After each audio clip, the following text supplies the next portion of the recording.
Magandang umaga po. Morning! Magandang oportunidad po to honor our God with this one life, short life. And it's always a privilege to stand before you, ngayon po sa harap niyo at magamit ng Panginoon. Again, I'm humbled by God's grace. Makasalanan, marumi, and yet, hindi lang po niya binibigyan ng buhay, kundi binibigyan niya ng pagkakataon na magamit po si Lord. Salamat po sa inyong senior pastor, Pastor Rodel, isang kaibigan, sa inyong family, at sa mga dito po, ng mga liderato ng 11 Guys. Ilang beses kung binanggit tayo pinanganak sa isang mundo puno ng timaan.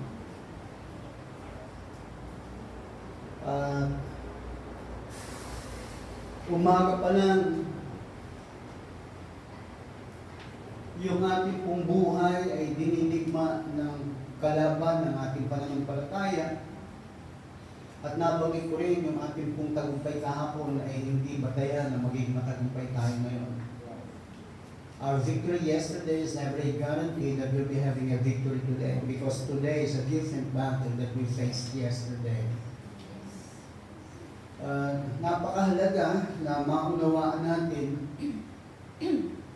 binanggit ko po sa Matthew 24, sabi ng Panginoon, in the end times, many will turn away from their faith, coming from the very lips of our Savior, Jesus Christ. Siya mismo nagsabi sa huling bahagi, marami ang tatalikod sa pananampalataya.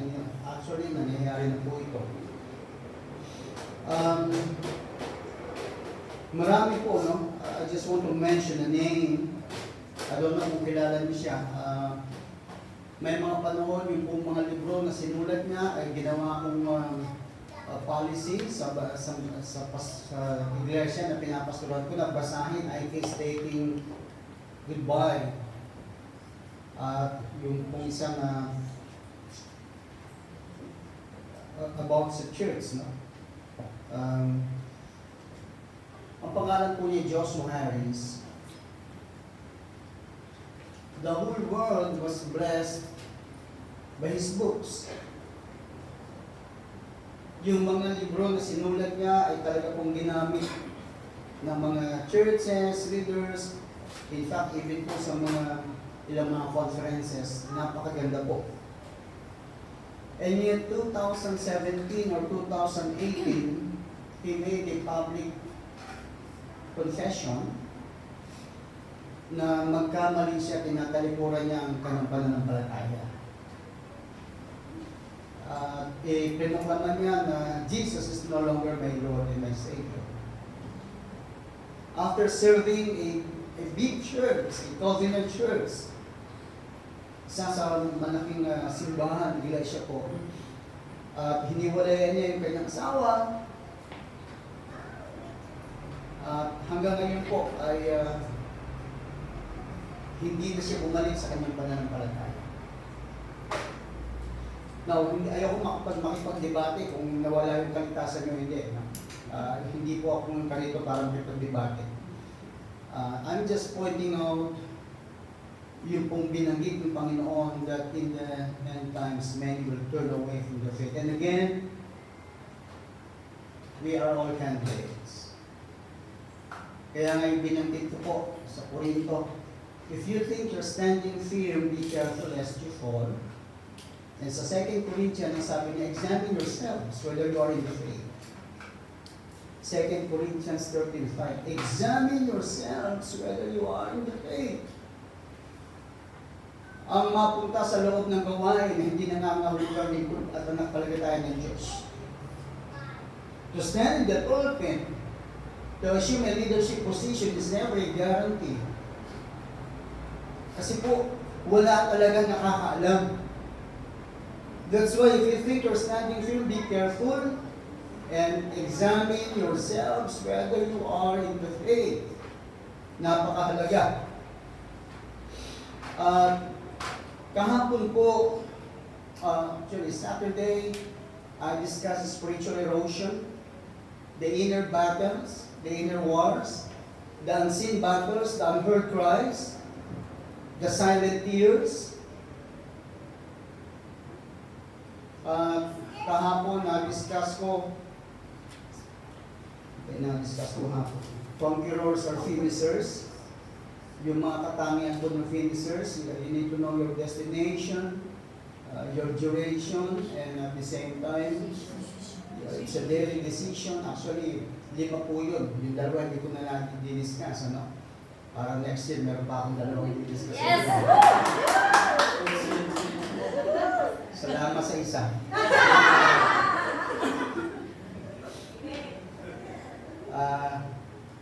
Mas maganda yun, ano? Mas maganda yun. So, tuloy po ako ngayon. Ang topic po ay call to conquer.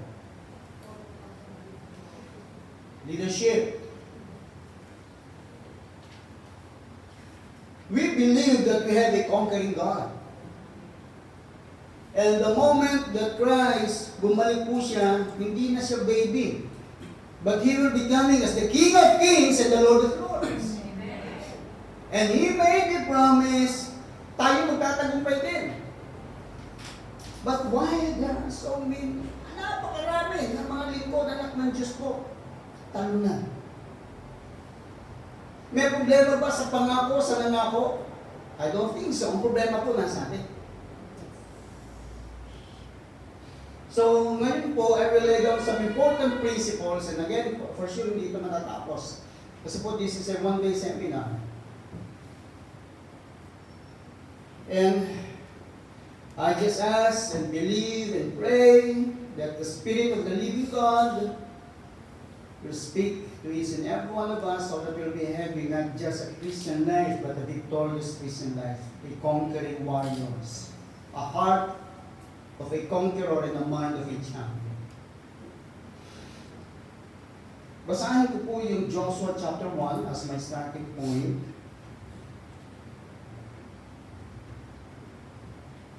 After the death of Moses, I'll be reading verse 1 to verse 5. The servant of the Lord said to Joshua, son of Nun, Moses' aide, Moses, my servant, is dead.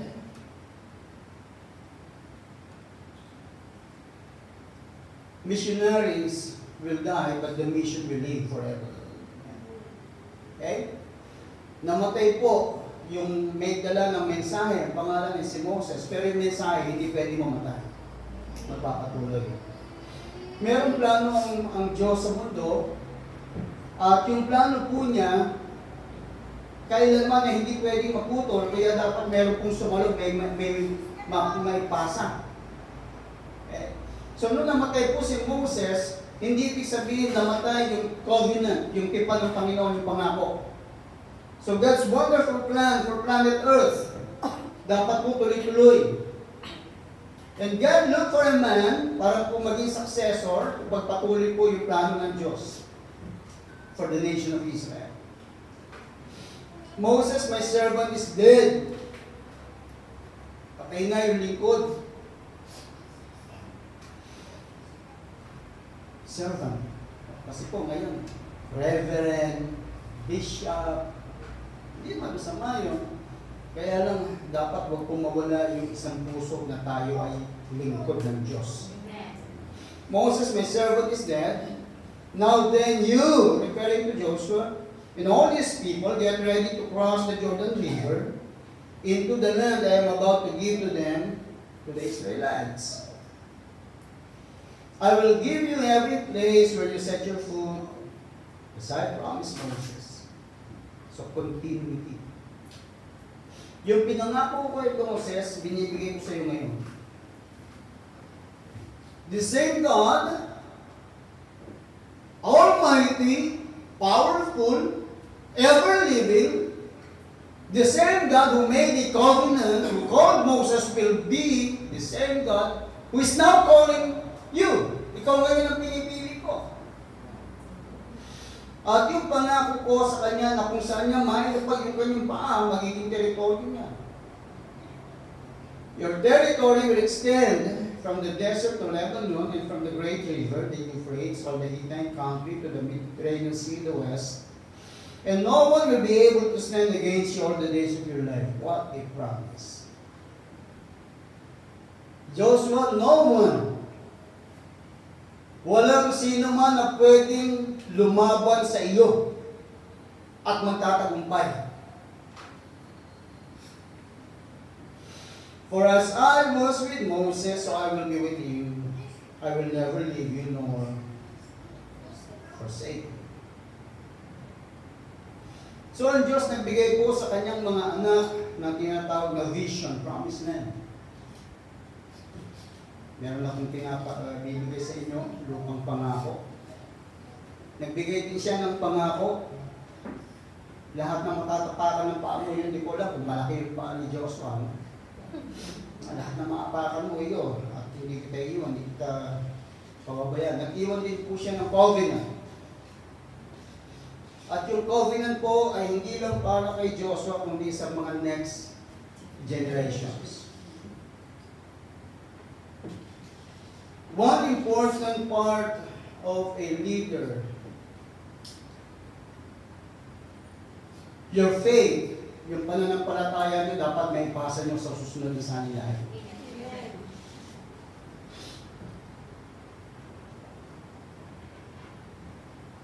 It is very important that as you minister to your, ito po, sa iba't ibang lugar, iba't ibang bansa, huwag nating makalimutan na may mga tao sa ating tahanan na hihintay ng mensahe ng pag-ibig, pagpapala, kaligtasan. Okay? So, binigay po niya ng covenant from Abraham, Isaac, Jacob, papasok yan. So, yung covenant ng Panginoon, wala pang mundo, dapat dire-diretso, alam na kung saan at kung paano at kung kanino ipapasa. Now, yun po yung calling to conquer. Now, ito yung conclusion. Ibigay ko rin sa inyo para makita natin yung buo. Sa Joshua 12, verse 1, these are the kings of the land whom the Israelites had defeated and whose territory they took over. So may mahabang panahon na po sa pagitan ng panawagan at itong binabasa ko ngayon. Pinakita po dito sa verse 24, the king of Tirzah won, pakinggan nyo 31 kings in all. God assured Joshua that habang ginagawa mo yung palawagan ko, walang pwedeng tumalo sa iyo. Ang sino man na lumalabas sa panawagan, posibleng maranasan ang pagiging katalunan. Okay? If you're inside my calling, then Joshua, I will make sure you're well protected, you're well provided. And Joshua, you will be immortal. Hanggat ang ginagawa mo, pinapagawa ko, death cannot touch you. Hindi ka pwedeng gantayan ng kamatayan. Habang ang ginagawa mo, yung panawagan ko, yung gusto kong gawin mo, pwede ka magkasakit, pwede ka mawala ng pera, pwede ka magkaroon ng problema, but you are invincible, Joshua. Death cannot touch you. Pagka lumabas ka, Joshua, then, let me tell you, dahil yung ginagawa mo, hindi ko kalooban mo, yung ginagawa mo, hindi yung plano ko, kundi yung plano mo, then Joshua, I don't know kung sino pwede mag-provide sa iyo. Kaya po marami ngayon po in need. Dahil ang ginagawa mo, Joshua, hindi kalooban ko, kundi kalooban mo, yung purpose ko, hindi mo ginagawa yung purpose mo, then Joshua, you need to work to provide your needs. But as long as you're under my plan, my purpose, then I will be making it sure, Joshua, no one can stand against you. Walang pwedeng tumayo, lumaban at magtagumpay sa iyo. And as a leader, again, kagaya ng binanggit ko, dapat alam natin kung paano, kung bakit tayo tinawid ng Diyos from 2023 to 2024. You need to ask God, Lord, ba't yung iba hanggang 2023 lang? Bakit ako tinawid mo ako, nakatungtong ako? February na. You need to know the heart of God for your life. You need to seek God. Why, Lord? Why? Anong nakita mo sa akin, Panginoon? I'm a sinner. I'm a rebel. Masama akong tao. Ba't tinawid mo ako, Panginoon? Ba't hinahayaan mo pumintig yung puso ko, Lord? What is your purpose for this one life and short life, Lord? Why? Why, Lord? Kasi po, pagka hindi nyo alam kung bakit tayo tinawid ng Diyos sa 2024, yung isip natin ay saturated by the things of this world. Lagi tayo maghahanap ng mga bagay. Sabi ng Panginoon, huwag mong hanapin yung bagay, akong hanapin mo. You seek me first, and everything shall be provided unto you. Pero kung hindi ako inuna mo, ang inuna mo yung mga bagay sa mundo, then let me tell you, lagi kami may kulang. Life will never be complete outside the will of God. But inside the will, the purpose, the calling of God, sabi ng Lord, I will make sure, I will provide, and I will make sure no one can stand you. Joshua, ikaw ang tatawagin ko, ikaw ang papalit ko kay Moses. So, dito po, pinakita na kung ano yung na-accomplish ni Joshua, tinawag siya at itinawag. Let me read Joshua 21, 43. So the Lord gave Israel all the land He had sworn to give their ancestors. Hindi sa husay, hindi sa galit ni Joshua, hindi sa talino, hindi sa koneksyon, the Lord gave. If you're having your work right now, meron kang pera, kumikita ka, meron kang nabili, then let me tell you, grace of God. Biyaya ng Diyos. Dare not to forget, huwag niyong kakalimutan that every beat of your heart, every centavo, naawa lang yung Diyos sa atin habang natin. Okay? So, binigay ng Diyos sa Israel lahat ng pinangako niya. Ancestors, meaning sa mga nauna pa, ang nakikinabang yan si Joshua. When they took possession of it and settled there, the Lord gave them rest on every side. Rest is just a mindset, but never a reality, because every day is a day of war.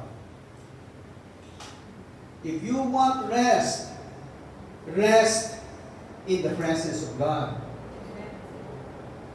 Di ba meron siya sinabi? Psalm 46:10, ano nakalagay doon? Be still and know that I am God.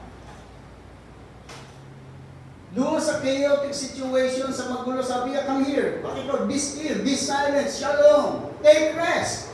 Huwag kang malikot, huwag kang maingay ang gagawin ko. Be still. Experience me, encounter me. Ano mangyayari? And you will know that I am God. Sa masyado maingay, magulo, masalimuot ng mundo, medyo mahirap po ipanganak ang puso ng liderato.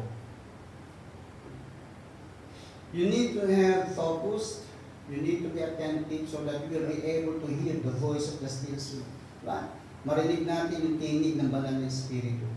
Maraming tinig kayo kaya hindi natin mapakinggan. Tuloy ko po, 45.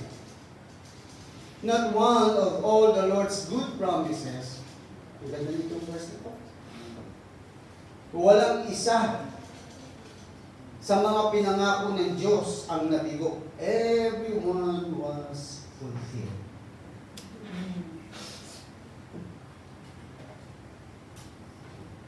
More than 600 promises of God. Pumags. Meron na kung ano doon, nakasagot.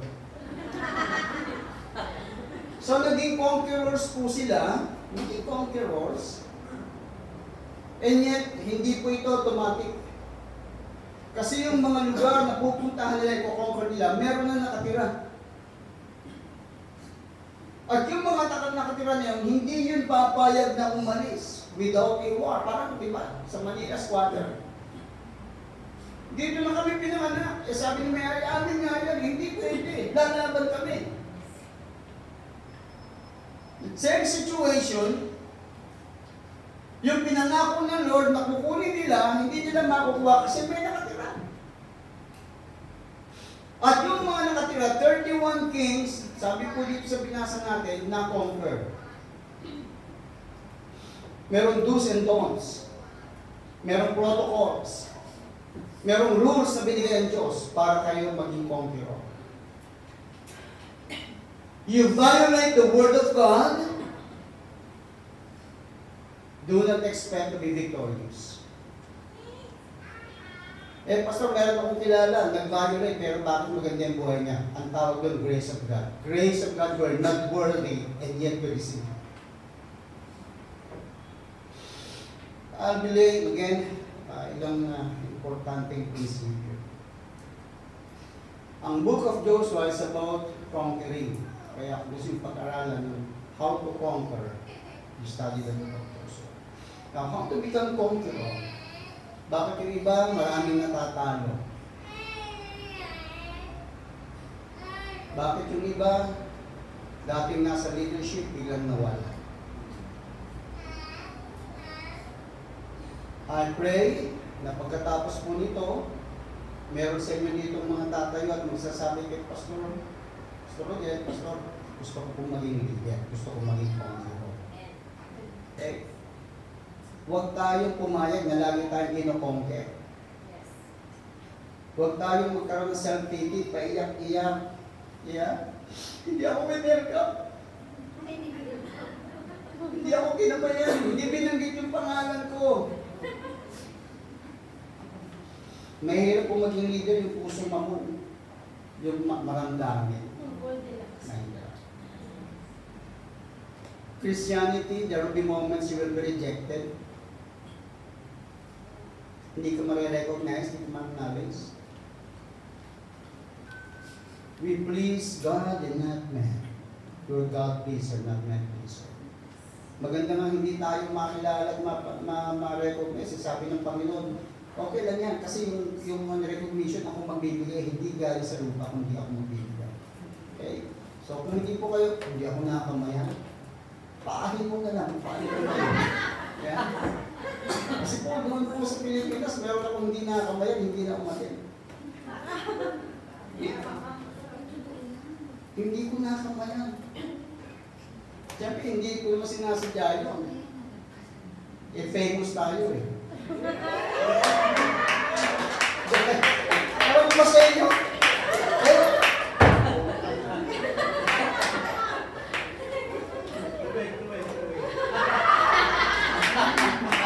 Ay, friends. Diyan kayo magaling. Okay, pag-aralan po natin mga katangian po ng conqueror. Ang ibig po sabihin, by the way, ng salitang conqueror, una sa lahat, no? Bago ka maging conqueror, dapat establish sa puso mo, conqueror ka. Yes. Dito, laging dito nag-uumpisa. Pagka dito, hindi pinanganak yung puso ng mapagtagumpay, hindi mo mararanasan sa labas yan. You need to, lagi kong binabanggit, you need to have the heart of a champion and the mind of a conqueror. Na kahit na nararanasan mo yung hindi maganda, kahit na nararanasan mo yung pinakamapay, pero yung puso mo, no, this is just a moment. Later on, I will conquer. So dito po, dapat mag-umpisa dito. Kasi ang kalaban natin dito, wala po sa lupa, nasa impyerno, lumalabas yan para pigilin tayo. Yung katabi mo na hindi ka wini-welcome, hindi mo kaaway yan. Yeah. We wrestle not against flesh and blood. Hindi mo kaaway yung binan mo.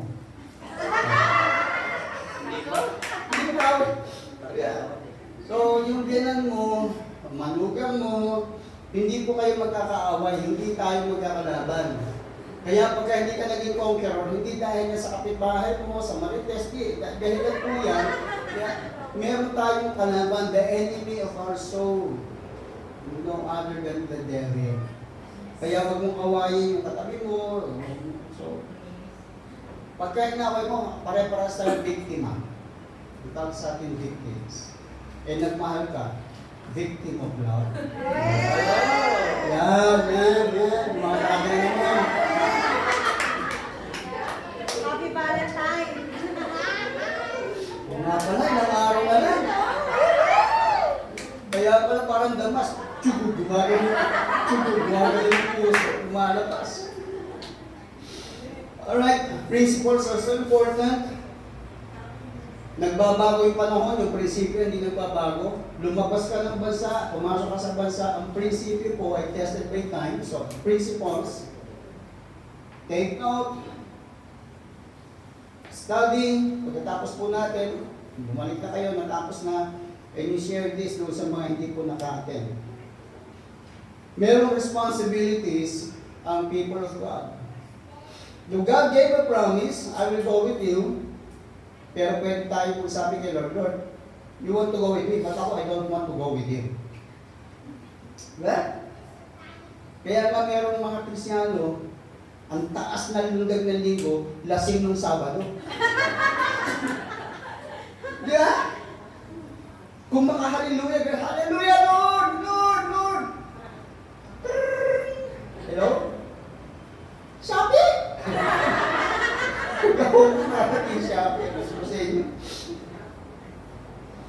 Again, the first important thing, settle in your heart, you are a conqueror, you are a leader.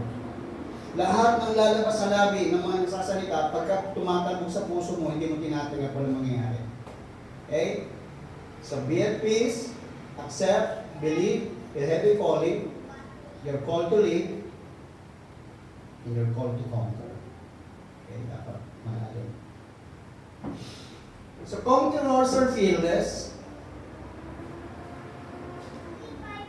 They will die fighting rather than live in fear and be defeated. Mamamatay ako lumalaban kaysa mabuhay na sumuko. Yan yung motto.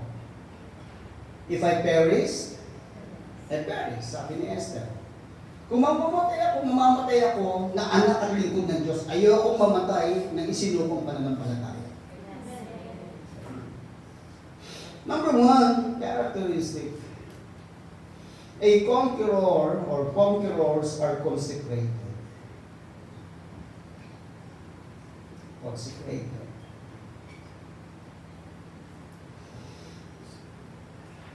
You're set apart. Your calling is sacred. Sagrado yung panawagan. Hindi ito perishable things. Hindi ito temporal.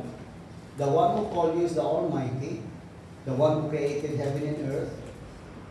Since the one who created you is holy, one of major activity and part of a leader is purity, holiness, consecrated. Yes, I know. Pagkahiwalay ka sa pamilya, mahirap.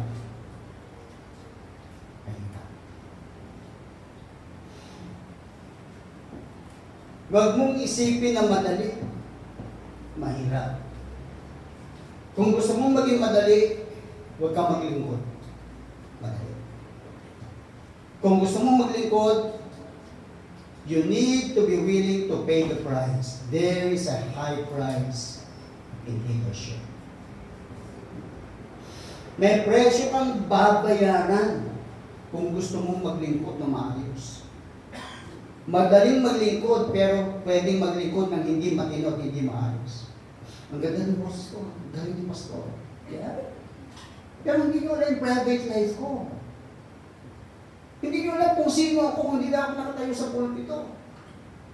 Hindi nyo alam kung tinanggap ko yung offer ulit, bumalik ako sa showbiz.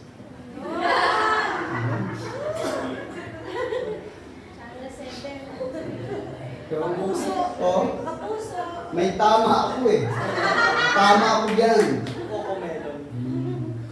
Look at Joshua chapter 3 verse 5. Joshua told the people, consecrate yourselves. Consecrate yourselves. For tomorrow the Lord will do amazing things among you. Pagka iniba natin, if you want God to do amazing things, then you need to be consecrated.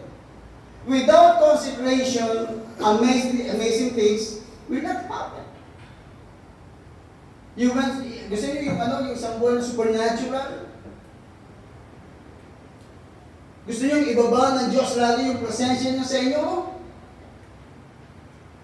Then purity of heart is so important in life. Purity. Ngayon po, yung purity, yung kabanalan, halos hindi na pinag-uusapan.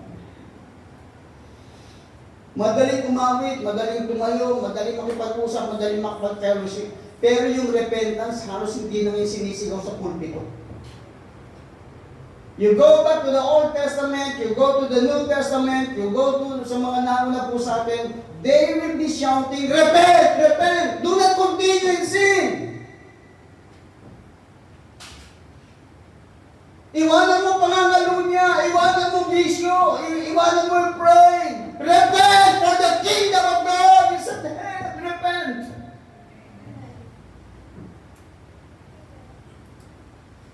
Dapat po ang iglesia, ang simbahan, hindi tinotolerate ang kasalanan. Ito pong words na binibitawan ko, this might be tough. Leadership, hindi pwede rito yung marumi ang buhay.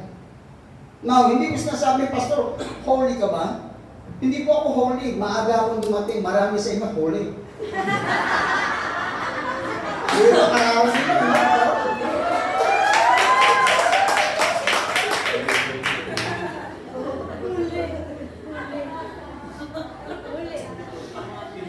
Ngayon po, hindi pinag-uusapan yung holiness. Para matanggap natin yung tao, para, huwag mong bangitin sa kanya yan. Hayaan mo lang. Dapat po, yung tao sa labas, pag pumasok sa loob ng simbahan, ang mindset niya, simbahan to, presensya ng Diyos.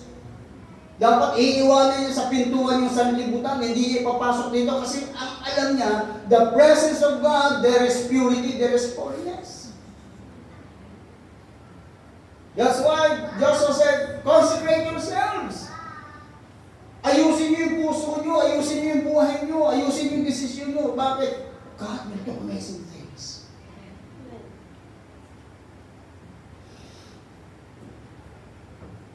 Leadership. Conqueror. God requires us to have a consecrated life.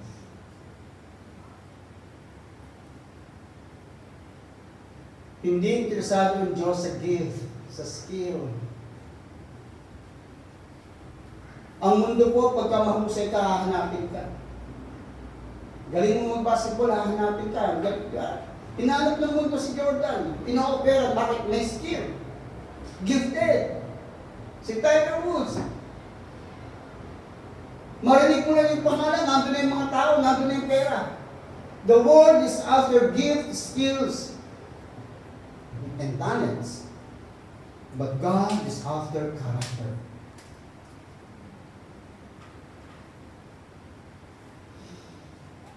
Ang hinahanap ng mundo yung mahusay, magaling, matalino. Pero ang sabi po ni Pablo, God chose the foolish things of the world Pinili niya yung mga mangmang. Pinili ng Diyos yung mga ayaw ng mundo para hiyain yung marunong, hiyain yung malakas, hiyain yung magaling. So that glory will not be to man, but to God alone. Solely Deo Gloria. Amen. So what important characteristic of a leader, of a conqueror? Consecrated. Dapat yung buhay mo set apart, fully committed, dedicated, connected, no other than your Creator, your Savior.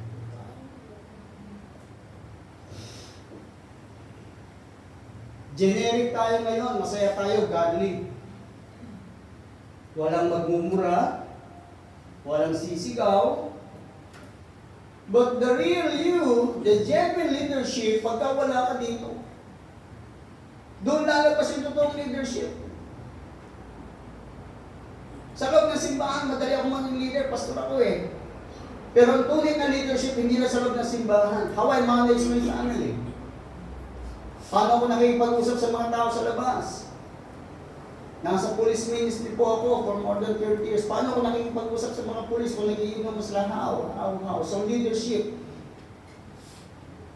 Dare not to think leadership is only inside the church. When God called you to become a leader, a conqueror, wherever you are a leader, you are a conqueror. Kahit saan ka makikita. So sabi dito, consecrate yourselves. When consecration, hindi ito nangyayari ng overnight. Huwag niyong isipin na pagkatapos nito, consecrated kayo. It is a process. In fact, a painful process. Painful. To live for God, you need to abandon things and people in your life na ayaw ng Diyos na nasa iyo at kasama mo. To be consecrated is to be separated. Humiwalay ka sa mga bagay, sa mga tao na hinihila ka palayo sa Panginoon. Sa iba po, ang tawag nila dyan, idols.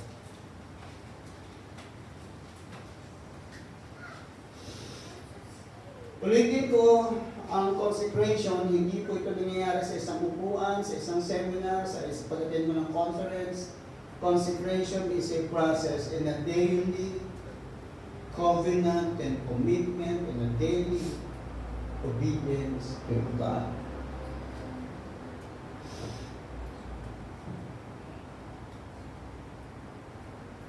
And consecration is a personal choice. Hindi kayo pwedeng pilitin kung ayaw nyo. At hindi kayo pwedeng tumanggi kung gusto nyo talaga. It's your choice to be consecrated. You need to have focus. You need to be firm because your faith will be tested. Your heart will be challenged.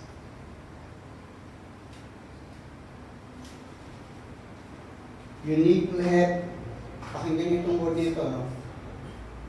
Leadership and conquering spirit.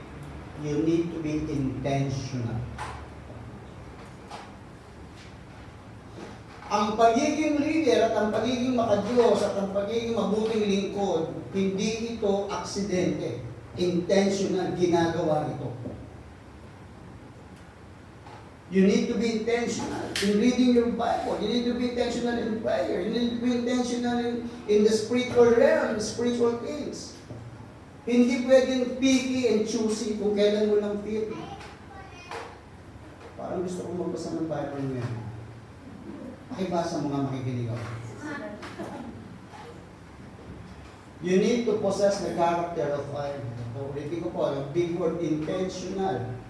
Meron mga big words kasi, hindi ko na siguro mati-discuss. Intentional. Discipline. Spirit-filled.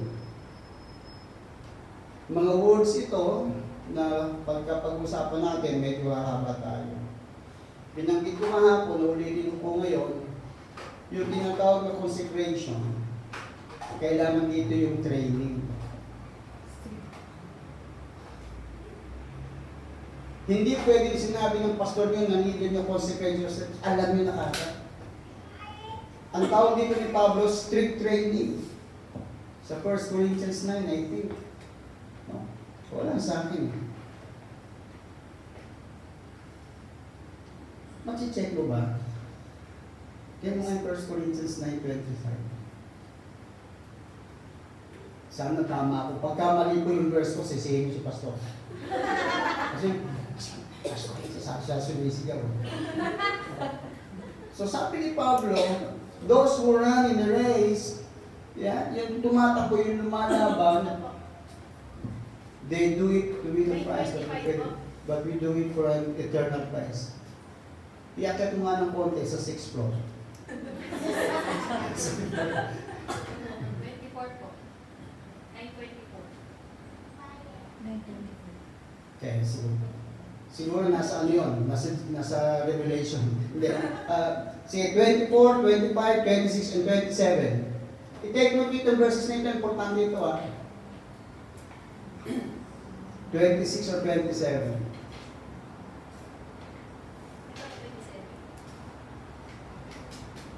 26.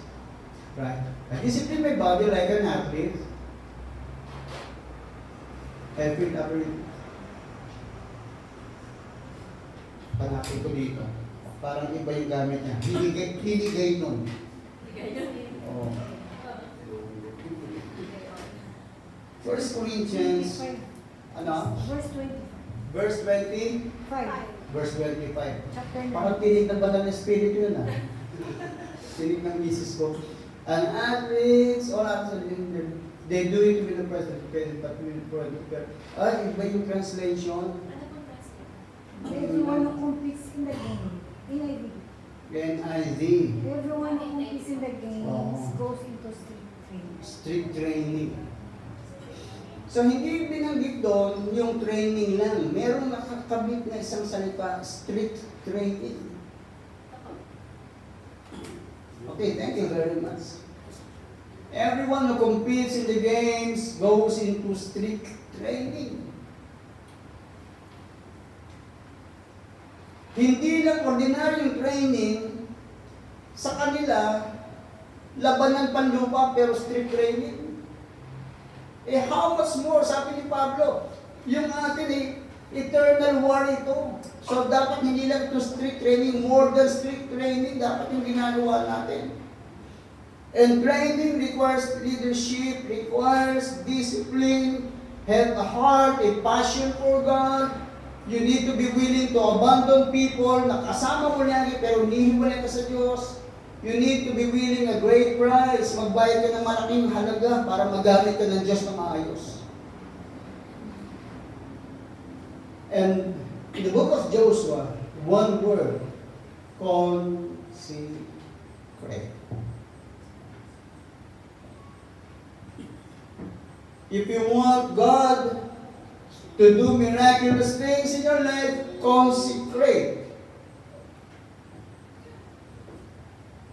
If you want to experience God's presence in your life, consecrate. Meaning, we follow God on His terms, not on our terms. Lord, sumunod ka sa akin. Sabi po sa book of Amos, can two walk together without agreeing? Yung dalawa pwedeng maglakad nang hindi nagkakasundo. Sabi ng Lord, kung gusto mong maglakad tayo, magkasama tayo, magkasundo tayo. Pero sabi ng Lord, you go on my terms. You go with my rules. Otherwise, hihiwalay ako sa iyo. Pagka gusto mong akong sumunod. So if you want to have the conquering heart, a mind of a champion, if you want to become a good leader, then let me tell you, go on God and go on His terms. Huwag kang gagawa ng plano mo at sasabihin mo kay Lord, Lord, i-bless mo yung plano ko. No! Lord, ano yung plano mo?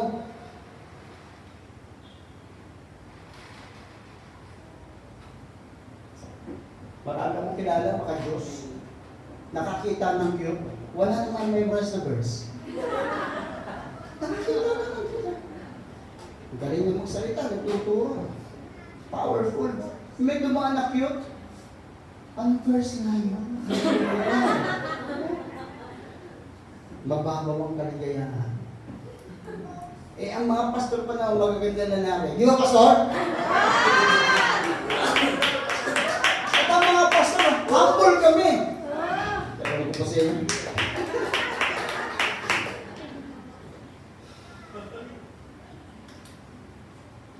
Meron pang mahabol ng tawa si Isi.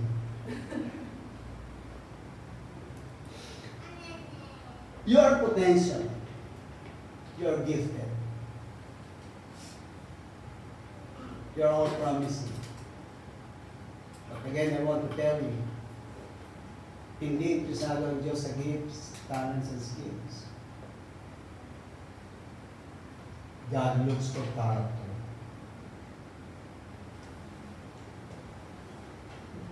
We protect our reputation, but the real you is not your reputation. Ang reputation, ito yung pinapakita natin sa labas. Pero yung totoong ikaw, yung character. Patuloy ko po, pagka mahusay ka, magaling ka, hahabulin ka ng mundo, yan ang hinahanap ng mundo.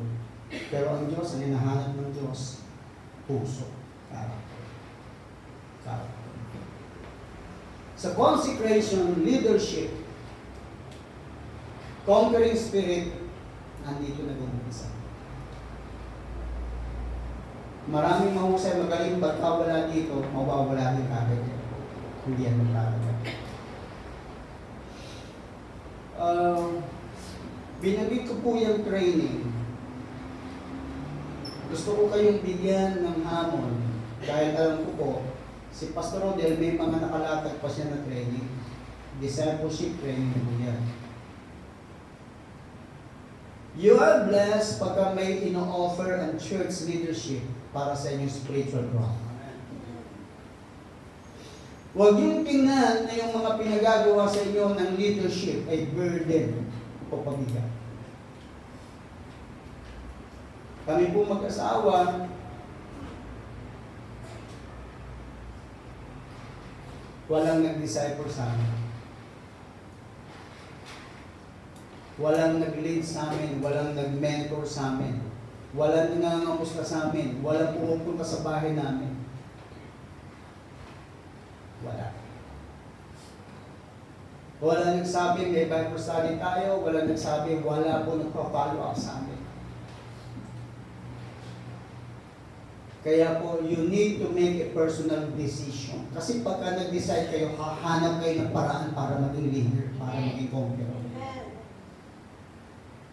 Kahit isubo sa inyo yung liderato, pagka ayaw nyo, hindi kayo lalo. You ask my wife. Lumago po ako sa kapakikinig ng yung panahon nila Chuck Swindoll. Sa, yun po, Insight for Living. Hindi alam ng mamang yon, si Chuck Swindoll, siya ang nag-disciple sa akin. Every night, 6 to 6:30, bubusan ko yung radyo, makikinig ako, magsusulat ako. Walang disciple eh. Walang nagpapalo up eh. Walang nag-lead ng Bible study. Walang nagtuturo paano mag-pray, paano magbasa. Wala. As in totally zero. Eh, gusto ko lumago. Gusto kong makilala pa yung Panginoon. Dapat gagawa ako ng paraan. Uulitin ko po, pinagpala kayo, meron kayong iglesia na nagpapakain sa inyong buhay kaluluwa.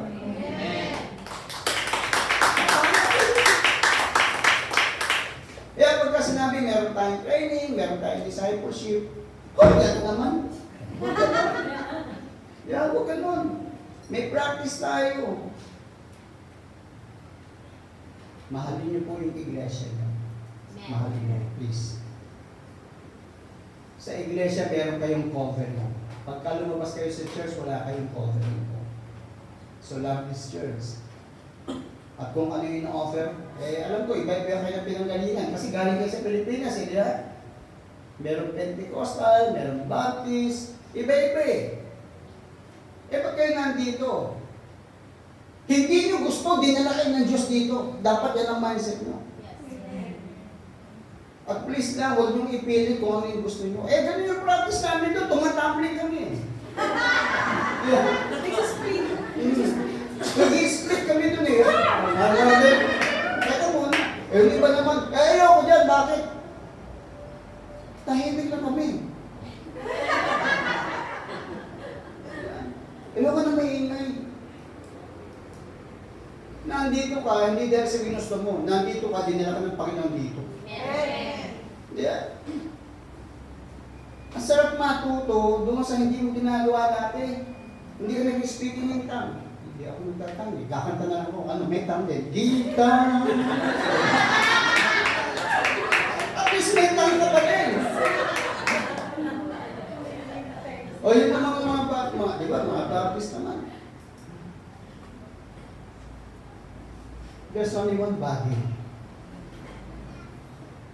Please, go into street training, magpaturo kayo. Nakakilala kami sa isang church. Doon kami nakakilala sa Panginoon. Na yung singit mo, papawisan sa kanulundag, kasasayaw. Doon kami nakakilala. Full band. Tapos po, pinaaral ako ng MCO Hospital. Doon ako nagpastor sa MCO Hospital. Halos bawal gumalaw. Pagdating po ng magpapakanta, buksan natin ang ating Mario Cristiano sa awit bilang 38. Magbalang kami ng pera. Banal. Eh, galing kami sa ano, gusto ko sumagaw ng amen eh. Amen!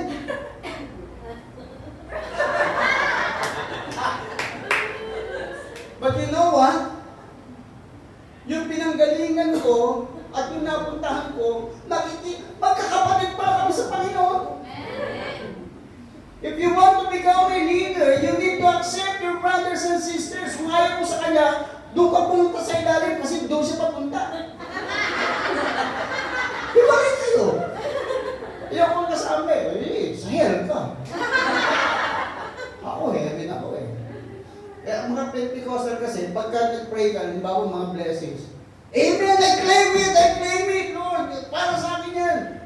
Eh, yung mga Baptist, kaya pag-meetingan muna natin yan. Kung para sa atin talaga yan. Di ba? Makikita niyo po kakaiba eh. Merong idadaan muna sa meeting yan, idadaan muna sa prayer and fasting, may Pentecostal hindi. Saluhin mo! Bakit yan?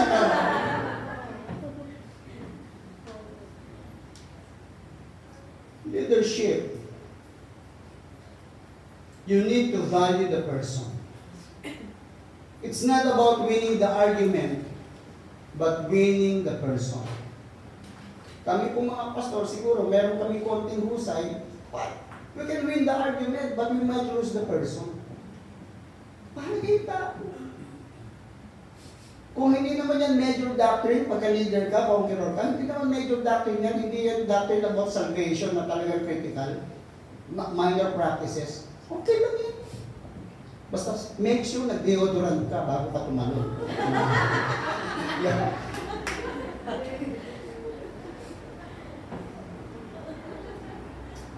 So consecration, ano ba yung practice mo? Make sure deep inside you have a pure heart. Isang katangian, hindi yung tumatambling ka, nag-speaking tongue ka, o hindi ka nag-speaking tongue, hindi yan eh. Consecration, consecrate yourselves. Winning starts here. Dito nabubuo yung kasalanan bago mo gawin sa labas. Dito nabubuo yung kabanalan bago mo ipakita sa tao. Dito nag-uumpisa yung mga desisyon na pwede kang manalo o matalo. Dito sa kalooban. So consecration starts here. Hindi tayo na nag-speaking ng tongue, ako mas banal ako sa'yo. Kung hindi man nangangulugan, hindi ako nag-speaking ng tongue, hindi ka banal, ako mas banal sa'yo. No! Holiness is what is in your heart right now. Habang nagsasalita ako, consecration is in the heart. Ang taas mo yung tumalon. Yan. Meron mga matataas tumalon eh. Galing sa disco kagabi, ganun din kataas yung talon niya.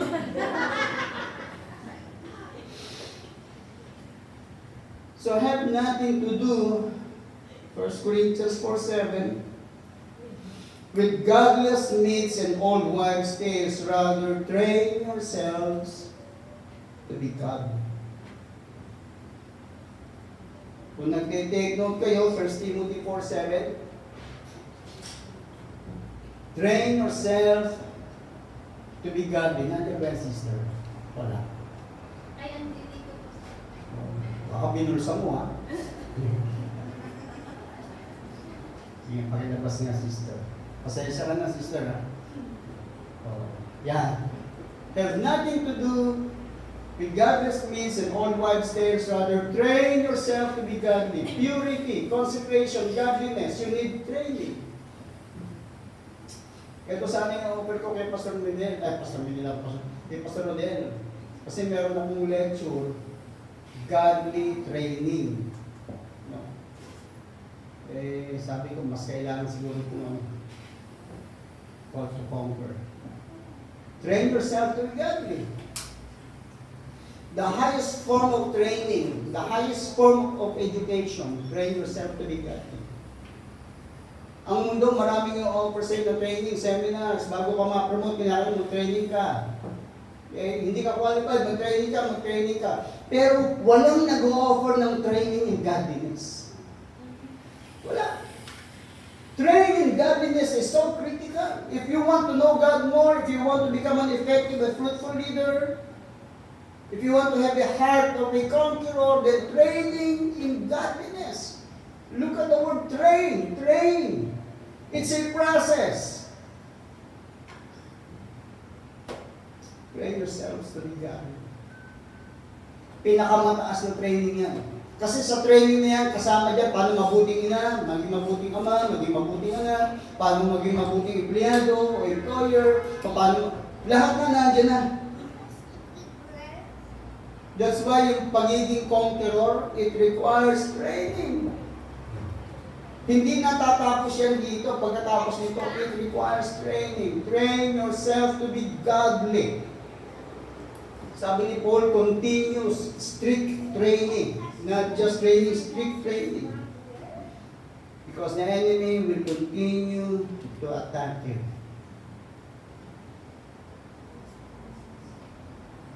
Your victory yesterday is never a guarantee of victory today. Today is a different battle.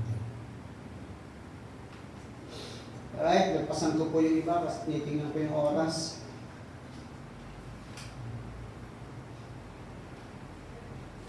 Walang magsasayang habang nagsasalita ko.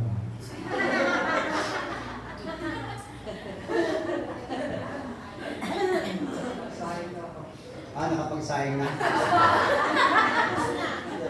Conqueror yan. Ang tawag yan, advance mag-isip. Alright, letter B. Katangian ng conqueror. So conquerors know what they want to conquer.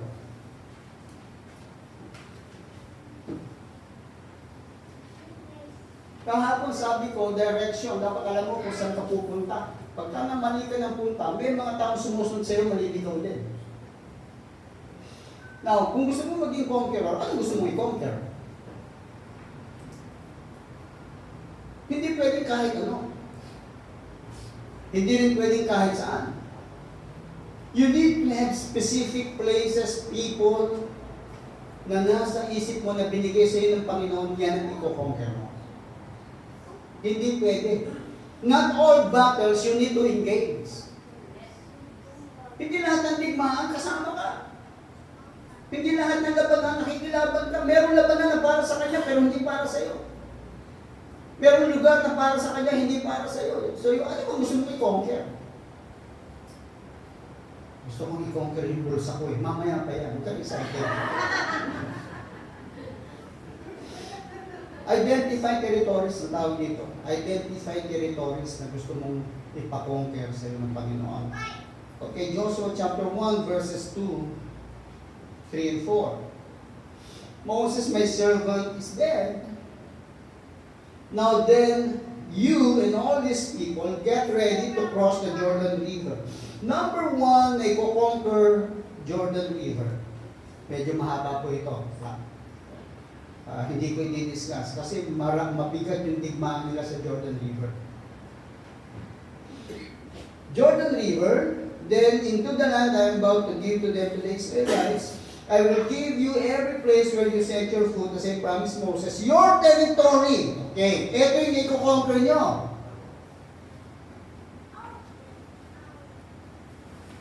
Joshua, hindi pwede kung saan ka magpunta.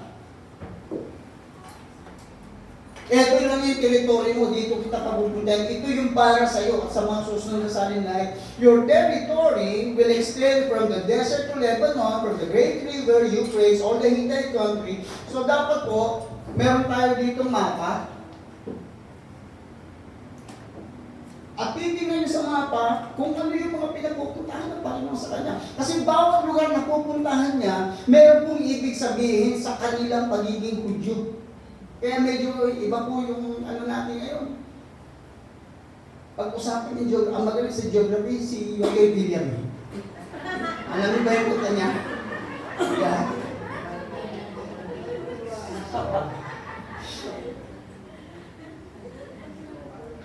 3 minutong kanta na naikot ang buong Pilipinas. Hanga-hanga mama yun. Kinuha ng lupa. So identify territories that God wants you to conquer.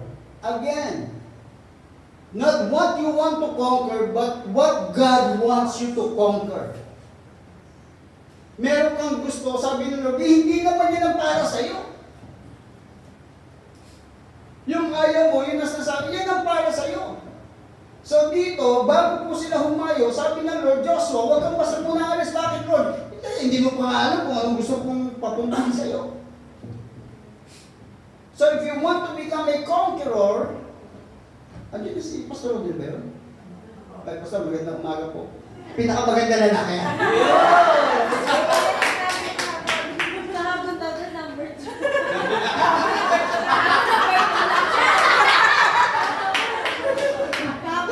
Kumunti ko na tayo po kayo yung tubig ko. Ano na? Idol na ba yan? Bigyan na tayo yan! Sorry, morning. I love you, Pastor. I love you. Hallelujah. Binubuo na ako ng mamaya mo, Pastor. Pinipilit nila kahapon, mas maganda lalaki ko sa'yo. Sabi ko ba? Ayaw mo sasalita ng ganyan.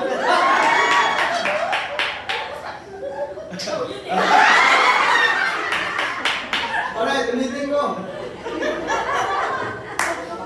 Wala na, patay na. Wala na tayo magagawa. If you want to become a conqueror, number 1, consecrated life, a pure life. Ayaw ng Diyos na maraming puso, maraming buhay. Number 2, you need to identify what God wants you to conquer. Do not impose, do not make a rule na pasusunod mo yung Diyos. Hindi ka pa pinapanganak, meron ng magandang plano yung Panginoon sa'yo. Kaya nga yung greatest need of humanity is to know the plan of God for their lives. Pagka may plano ako anong plano mo? Matapos pag-aaral mga anak, makabili nyo, mga plano mo yan. Pero tanong, ito yung plano ng Diyos para sa'yo.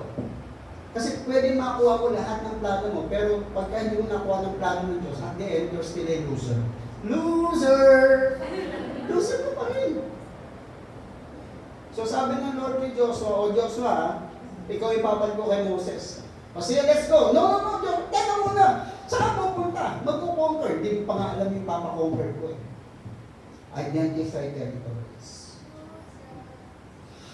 Kung mga tao yan, sino yung mga tao na dapat pinakonquer mo?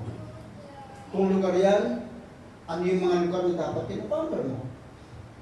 So ito, personalized ko. Hindi ko alam. Pero magsasuggest ako na number 1 na dapat pinakonquer natin lahat, family.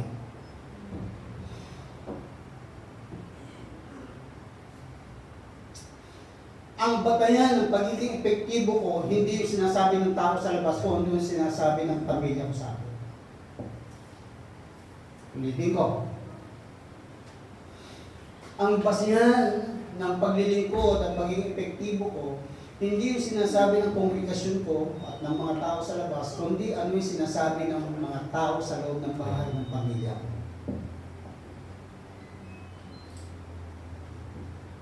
My number one job is not to provide. My number one job is to be a priest. Ilapit yung pamilya ko sa Panginoon.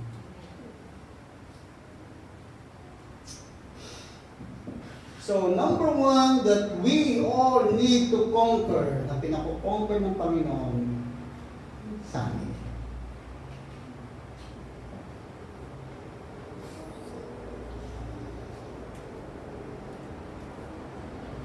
Sabi ni Pablo, paano kung pangangasiwaan ng Iglesia ng Panginoon kung hindi ko kayang pangasiwaan ng tao? Sa advent ng technology ngayon, pwede ko po araw-araw ma-meet yung aking pamilya through technology. So wala akong excuse pag hindi ko sila namin-meet. Meron po tayo tinatawag na Zoom, Messenger, another way to communicate with them through modern technology. Iwanan ko po yan.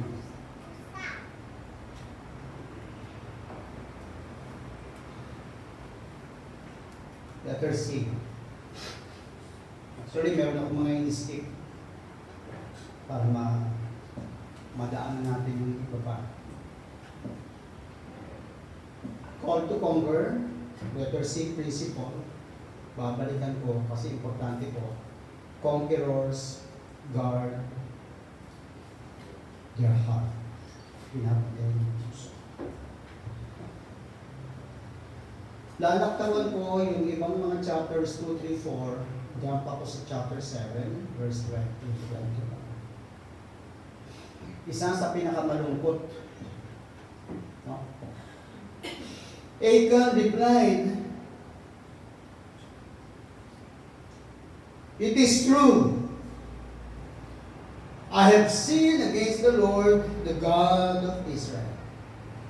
This is what I have done when I saw in the plunder a beautiful robe from Babylonia, 200 shekels of silver and a bar of gold weighing 50 shekels. I coveted them and took them, and they are hidden in the ground inside my tent with the silver under." Bigyan ko kayong konting background. Na-conquer nila yung Jordan River. Medyo mahaba po sa ng Jordan River. Na-conquer nila. Then yung next ay Jericho. Yung wall of Jericho.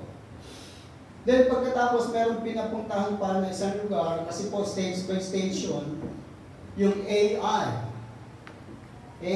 Isang lugar, pangalan AI. Nung pupunta sila sa AI, sabi ng ilang mga magdirigman niya, huwag na natin pagurin lahat. Konti lang ipadala natin kasi hindi siya ganun kalaki, mahina lang yung AI kumpara sa Jericho na nakumpir natin. So pumili sila ng ilan at pinadala sa AI to fight, to conquer. Ano nangyari po, yung ine-expect nila na madaling talunin, bumalik sila ng lumaan, talunan at may mga namatay. Sinalubong sila ni Joshua ng umiiyak. Nasaan yung pangako mo, Panginoon? Na yung pupuntahan namin, matatalo namin, nasaan yung pangako mo, Panginoon? That no one will stand against us. Walang pwedeng tumayo na magtatagumpay. Lahat ng tatayo, kami magtatagumpay, Lord. Bakit nangyari ito? And it's very difficult for a leader, if you're a leader, to understand why those things are happening. Ba't nangyayari ito sa komunikasyon ko? We have God, a big God, a powerful God, Almighty God. Lord, ba't kami natatalo? Marami tayo ngayon pag-aaral. Bakit tayo natalo? Ba't ano nangyayari? Ba't ito? Pero dito po, pinahayag ng Diyos yung pinakadahilan. Ba't sila natalo? The whole nation was affected through the sin of one man. Isang buong bansa natalo, umiiyak, luhaan dahil lang sa isang taong pangalan ay Achan. Achan.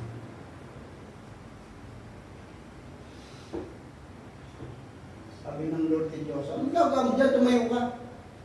Biyaman! Usap tayo, tayo ko dyan. So sabi ng Lord, meron kang tao dyan na lumabag sa batas ko, sa utos ko, nagnakaw. At nun nga po, nalaglag yung Jericho.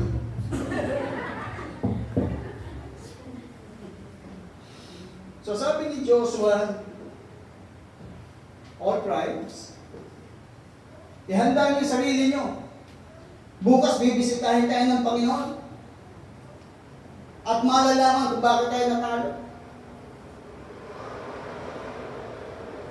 Again, take note. Ihanda niyo yung sarili niyo, bukas bibisitahin tayo ng Panginoon at ipapaalam kung bakit tayo natalo. And there was the man, Achan, yung gumawa ng kasalanan. Nung narinig niya yun, ang tawag doon ay grace period. For this man to come out at sabihin kay Joshua, Joshua, ako yung Joshua. Huwag mo na silang palabasin. Ako na yun. Sinasabi ko na ngayon, patawarin mo ako. Patawarin ako ng Diyos. Dumaan yung magdamag. Hindi ko alam kung nakatulog si Achan. Still grace period. Ang Diyos mayaman sa biyaya. Nung umaga, nandoon yung mga tribo. By tribe. Again, grace period. Pwede siya lumabas at sabihin niya, Joshua, papasukin mo sila, ako yun. So isa-isa pinipili, binubulong ng Diyos kay Joshua, paalisin mo na yung mga tribes niya, ito lang iwan mo. I don't know, but probably nasa isip ni Achan, sa dinami-dami ito, hindi ako mabubulsay, hindi ako makikita nito. Pero habang lumalapit, hindi siya naaalis. Ibig sabihin, yung tribo niya, yung lipi niya naiiwan, ibig sabihin, hindi ka nagpunga ng pagkakataon ngayon, magsisi ka. And yet, yung puso niya, pinatigas po ng kasalanan. Tingnan niyo yung sinabi, oh. I coveted them. I coveted them. Ibig sabihin po ng coveted, meron strong passion, strong desire. Yung binanggit ko sa spiritual erosion. Hindi niya makontrol yung desire nung nakita ko, like David, nung nakita niya, hindi niya makontrol. I coveted. Bago siya nagkaroon ng kilos, nag-umpisa ulit sa puso niya.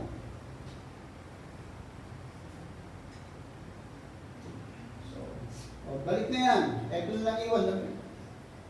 Then finally, naiwan ko si Achan. Sabi ni Joshua, Achan ang may ginawa. Pinahamak ng bansang Israel. Pag ito po yung sagot ni Achan sa verse 20. It is true, I have sinned against the Lord. Kung hindi pa siya nasukol, hindi siya aamin. So nasa posisyon siya na wala na siyang ibang choice, kundi umamin. Totoo yun, Joshua, ako nga yun nagnakaw. I coveted them. The first thing that you need to conquer is your passion. Your passion for God must be restored. Your desire for holiness must be restored. Your love for spiritual things, your love for the Word of God, your love for prayer, your love for the church, your respect sa iyong mga leaders, dapat ma-restore yan.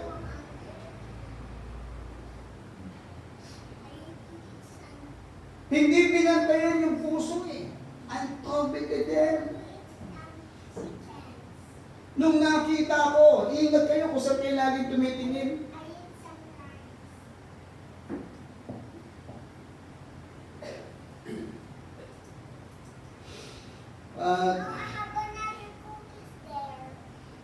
Uulitin ko po. Ano yung passion ng puso niyo? Ano yung desire ng puso niyo? Leadership.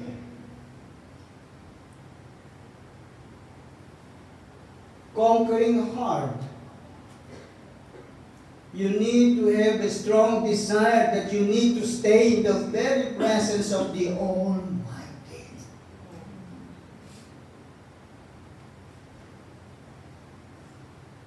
I desire nothing on earth, O Lord, beside you.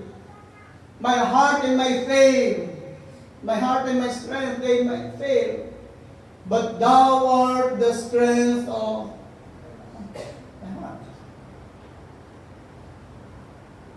Pag huminto na yung pagtibok ng puso nyo sa pagnanasa na paglingkuran, mahalin, pagka huminto na yung tibok ng puso nyo sa kabanalan, pag huminto na yung puso nyo sa pagmamahal sa simbahan, pagka lahat ng pinagagawa sa inyo yung mga leader, tingin nyo burden, pabigat, then let me tell you, conquering spirit and leadership hindi para sa iyo.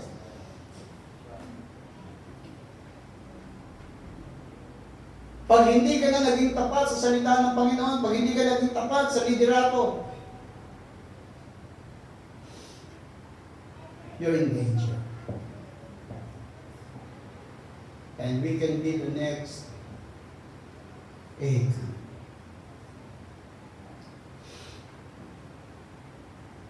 So, ang conqueror, binabantayan po yung puso niya. Again, pumahanga tayo sa mga gifted, talented, skilled, at mainam po yun. Kaya pagkakanta. Huwag nyo lang pakinggan yung boses ko, yung puso ko na lang. Huwag ka kumanta. Diba? Kailangan din yung skill. Yeah, kasabi ako just yung kailangan yung puso mo, sintonado ka eh! Kailangan din yung skill. O halimbawa, yung mga banda natin musikero. Hindi po pwede, diba? Sabi nga, and David shepherded the nation of Israel with a skillful hand and integrity of heart. So, ang paglilingkod sa Diyos, hindi pwede puro puso rin. Kaya nga may training tayo, ito-train ka, paano ba tumugtog? O yun, tatamo rin na. Paano tumugtog? Paano kumanta? Hindi pwede puro puso. Nakatingin ng Diyos sa puso, pero yung tao nakikita, yung panlabas mo. Bless na bless ako sa kanta niya, pero ayoko siya tingnan. Bless na bless. Ang galing ng tumugtog. Kaya lang baskil. Ang nilala ng baskil. Ano po yun? Greek. Greek yun ang baskil, ng basa ang kilikili.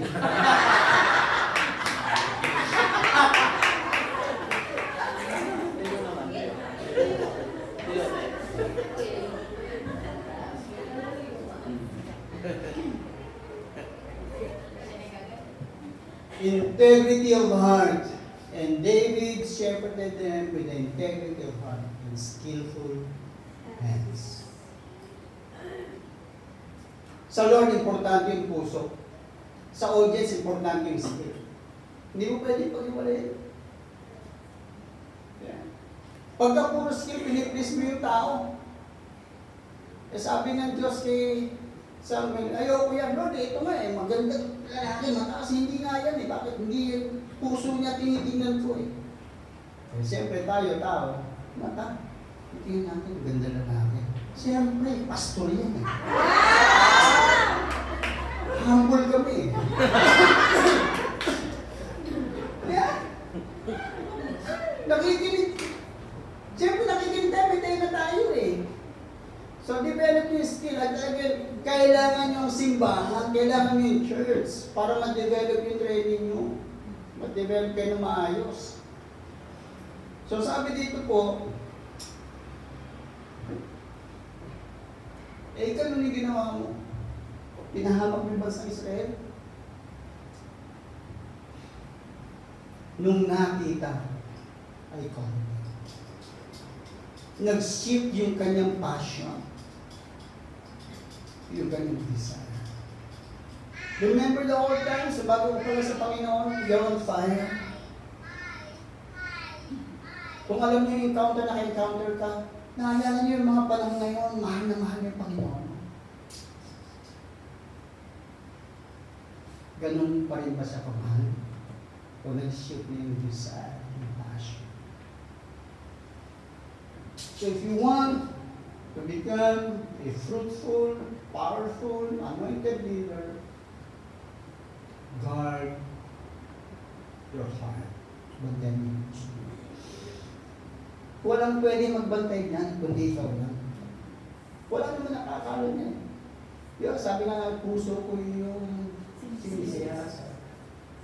Kailan dalawa ni Lord nakakalo ng puso?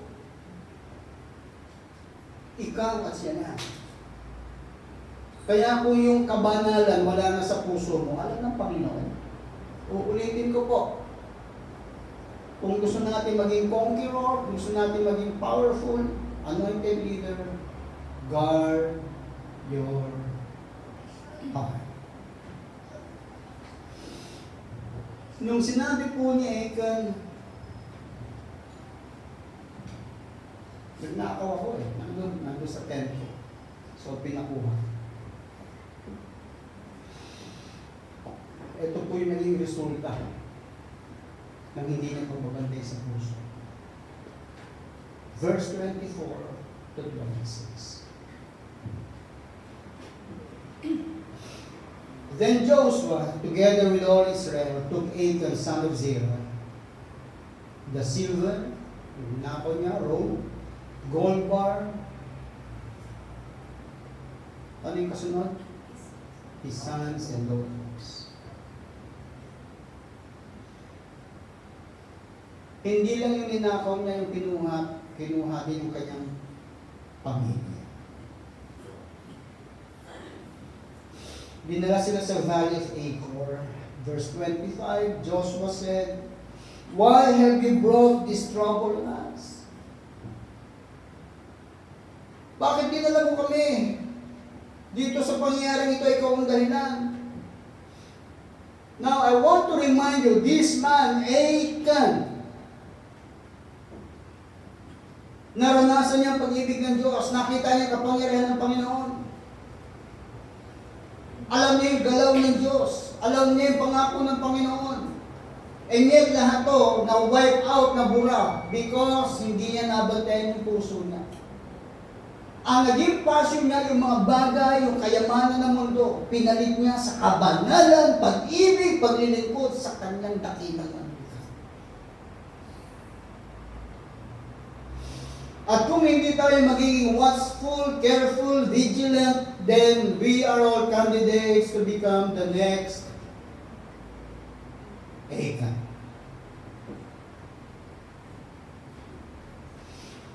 Why have you brought this trouble on us? The Lord will bring trouble on you today. Achan, this day, ngayong araw na ito, may mangyayari. Then all Israel stoned him.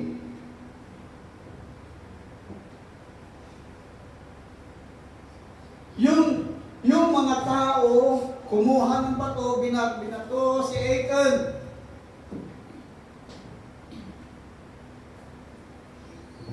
Masakit pa yun, masakit. And yet, meron po mas masakit. After they had stoned the rest, meaning, yung kanyang mga anak, yung kanyang pamilya, kasama sa napahamak. Guard your heart. If you guard your heart, you guard your own family. Binabantayan yung pamilya. Siguro nung tumatama yung bato kay Achan, hindi niya masyado nararamdaman yung sakit eh. Pero nakita niya yung anak niya, binabato, yung pamilya niya, sa kasalanan niya.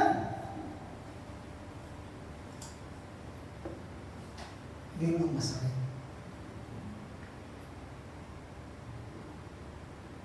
Sabi nga natin mga magulang, pag may sakit yung anak natin, di ba aling ako na lang sa anak, huwag ka na anak eh. Pag merong napahiya yung anak natin, balik mo ka. Matotolerate natin kung sa atin, pero pagka sa mga bata, ayaw natin eh. And yet, here's a man by the name of Achan. Hindi niya nararamdaman yung bato, nakikita niya, nararamdaman niya yung mga anak niya. Tinatama, sige, nakasingin tatay. Tay, pati kami!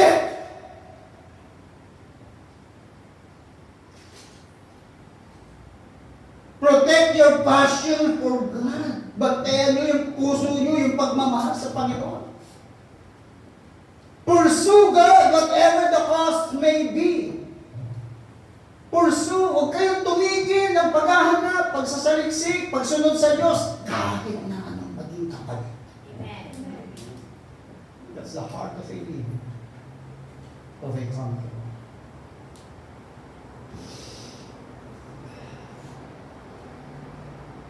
After they had stoned the rest, kasama yung mga hayop, they burned them.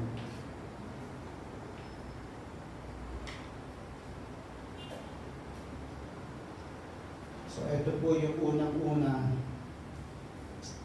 Diba ayaw natin gastos pa kasi yung ililibing tayo eh. Anong gusto ng iba? Ito, iba cremate. Cremated sila. Over Achan, verse 26, they hit up a large pile of rocks, which remains to this day. Then the Lord turned from his fierce anger. Wala yung galit ni Diyos. God hates sin. The very reason Jesus died on the cross, sin. The very reason why people will go to hell, sin. Consecrate yourselves, for tomorrow God will do amazing things.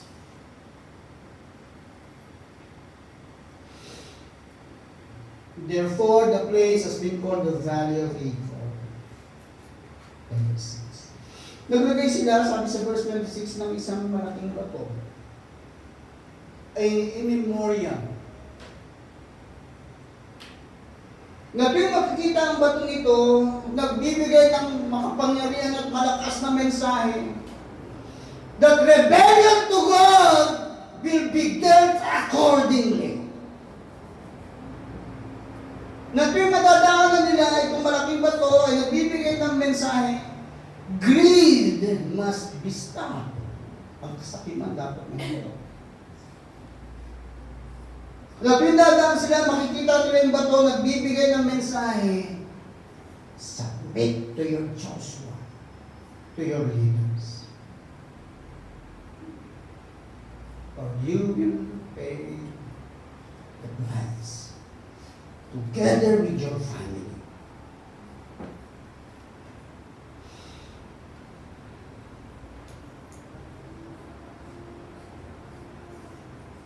Dapat po mayroong mga bagay na nagpapaalala sa atin kung tayo unti-unti na nagiging liko o lumalayo sa Panginoon. Bago pa lumala. So, di makikita nila yun, maalala nila that everything laid bare before the eyes of God, nothing is hidden. The deepest portion of your heart, yung mga sikreto nyo, alam ng Diyos.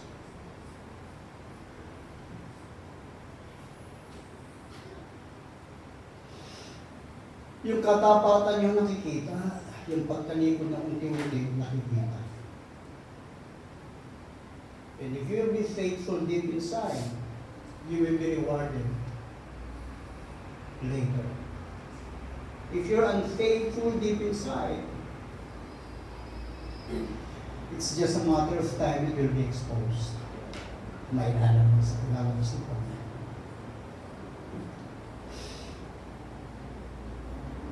Guard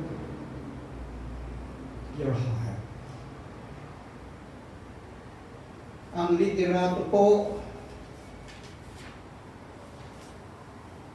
mahirap maging marumi na leader. Ilalabas ng Panginoon.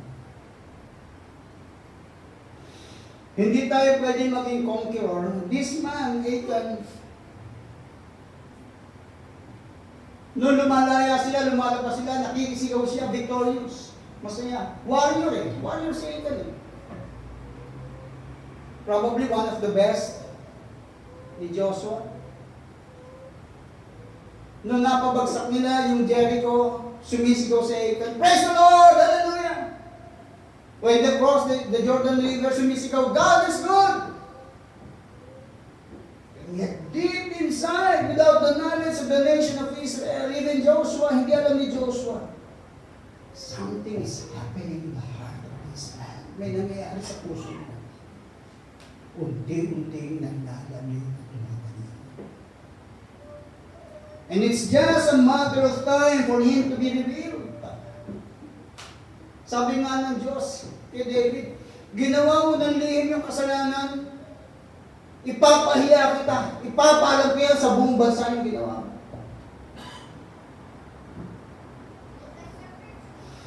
The heart of a conqueror. You need to be consecrated.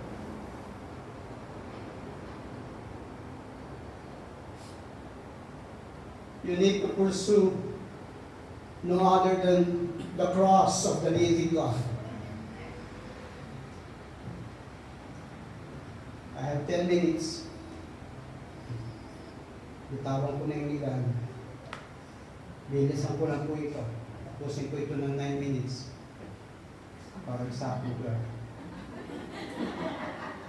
Blessed are those who speak short, for they will be sabi niya.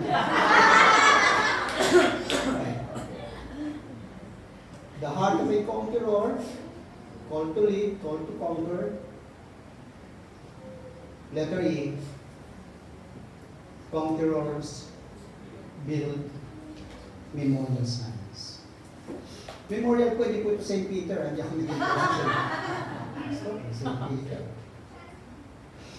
Joshua chapter 4, I'm reading 4, 5, 6, 7, then jumps 9.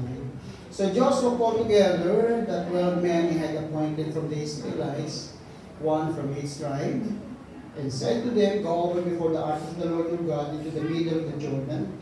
Each of you is to take out a stone from his shoulder, according to the number of the tribes of Israel, verse 6, to serve as a sign among you. Take note. Verse 6. To serve as a sign among you. In the future, okay, sa mga susunod na saling lahi, in the future, when your children ask you, what do these stones mean? Pagka yung mga anak nyo lumaki, nagkaapo, magtatanong sila, bakit meron ba ito rito? Ano ibig sabihin niya? Then tell them that the flow of the Jordan was cut off before the ark of the covenant of the Lord. When it crossed the Jordan, the waters of the Jordan were cut off. These stones are to be a memorial sign to the people of Israel kailan forever. One generation to the next generation to the next generation, this shall be a sign. A conqueror, a leader, nagtatayo ka ng tinatawag nating memorial sign forever. Then Joshua set up the 12 stones that had been in the middle of the Jordan, the spot where the priest, okay. Pag-cross nila sa Jordan River, sabi ni Joshua, oh, yung mga leaders, ilang tribes tayo? 12, okay. Bawat isa na tribe, kumuha kayo ng representative, kumuha kayo ng malaking bato sa pinakapusod, sa pinakagitna ng river, dali nyo doon. At malaki po ito, kasi ang ginamit nila, balikat hindi ganun balikat. So, nung nakalagpas sila, sabi ni Joshua, okay, ipilot niyo yan. Ayusin niyo kayo nyo. Bakit? This shall be a sign. Pagka yung mga anak nyo nadaan at nagtanong bakit may sign? Pagka yung mga apo nyo, bakit may sign? All generations will ask, foreigners will come will ask, bakit may sign? This will be a sign that you are blessed right now because God brought you here. Pinagpala, dinala kayo ng Panginoon. Na tuwing may magtatanong, paano mo nagawa yan? God was with us. Paano kayo nakakross? God was with us. Huwag niyong makakalimutan kung ano kayo nun. Huwag niyong kalimutan na bago kayo na-cross, you were slaves. Bago kayo nakabili ng sasakyan, nakapagtayo ng bahay, bago niyo nagawa yan, bago niyo nabili yan, you were slaves. Bago kayo nakarating dito, isang kahit, isang tuka kayo, alipin kayo. Mga mangmang kayo. Wala kayong sariling bahay, wala kayong mga sariling pag-aari. Ngayon nakatira kayo sa mga lugar na hindi nyo tinayo. Kinakain nyo yung mga hindi nyo tinanim. At huwag nyo kalimutan sabihin sa mga anak nyo at susunod na sariling lahi, it was because of God's grace. Kaya tayo meron ito.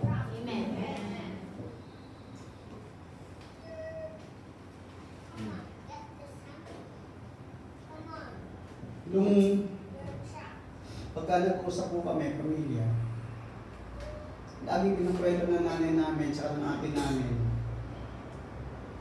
Nakatira kami sa kariton. Ano yung kariton? Tinutula. Namumulot ng kalakal yung nanay ko. Mga karton, mga bote, mga basura. Nalagay sa kariton. Nung bata pa, doon po ako nakasakay, tinutula. Kung saan kami abuti ng dilim, yung pagtutulang ng nanay ko, doon kami matutulog. Yung nilulutuan ng nanay ko, yung nata ng sardinas, doon siya nagsasaing. Umaga, lalakad ulit.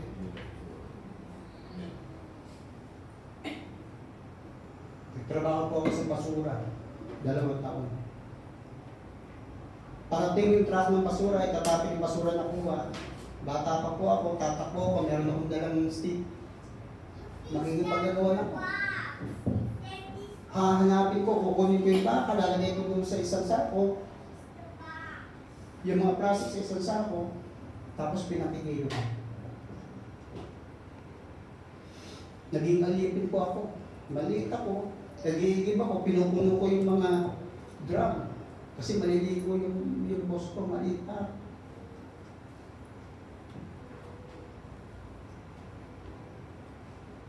Pag-usap po ng panahon, yung mga anak ko nakabili ng sasakyan, nakatapos sa pag-aaral, nakahawak ng gadget, pero lagi ko sinasabi sa kanila, hindi tayo ganyan. Malayo yung buhay natin o sa buhay natin ngayon.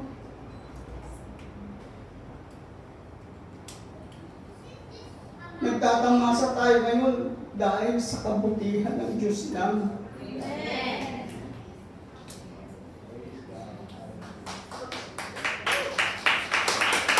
So Joshua said, yung susunod na sa anin lahi, yung henerasyon, huwag niyong kalimutan, kaya kayo nakausad, kaya kayo may kinakain, kaya naisusot niyo yung mga damit niyo ngayon. Nahabag lang ng Diyos sa atin, hindi tayo karapat-dapat. As I look back with my past, Wala akong makikita na mabutit maganda. Isa lang, matapat ang Diyos. Isa lang. If you want to become a leader, if you want to become a conqueror, you need to have a sign, a memorial. Ikukwento mo sa mga anak mo, kamuntik na tayo bumagsak, kamuntik na tayo mapahamak. Meron tayong kinakain, lahat yan, hindi yan sa atin. Biyaya lang yan ng Diyos sa atin. I pray na nakatungtong tayo sa Hong Kong, nakabit tayo ng damit, nakakakain tayo, nakakaipon tayo, huwag nang kalimutan. Dati tayong mangmang at alipin. Naawa lang yung Diyos sa atin.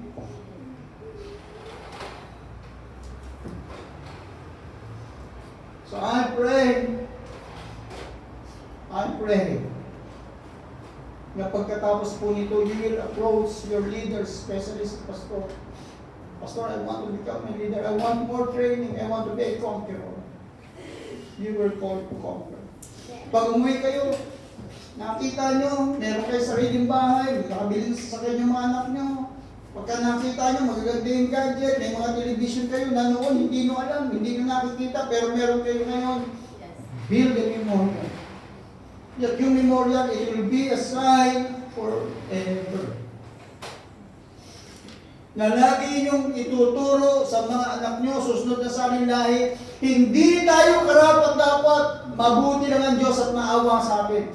And at the end of the day, a true conqueror, a true leader will shout, Sorry Deo Gloria! To God be the glory! To God alone be the glory. Let's say the word of prayer. It's not us, oh God, it's you. We're not worthy. Salamat. Sinners as we are, weak. Sa biyaya mo, Panginoon, nakakakain kami ng maayos. May mga bagay na tinatangkilik dahil mabuti ang Diyos.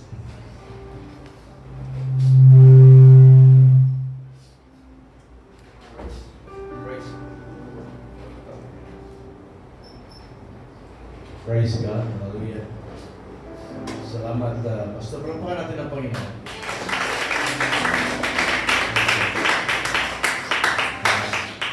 Naiyak din ako. Kasi naalala ko na nakahulog ako sa kalabaw ng maliit pa.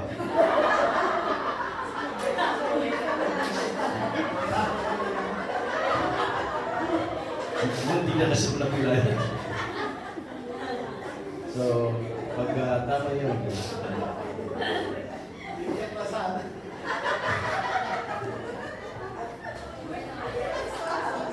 Hindi.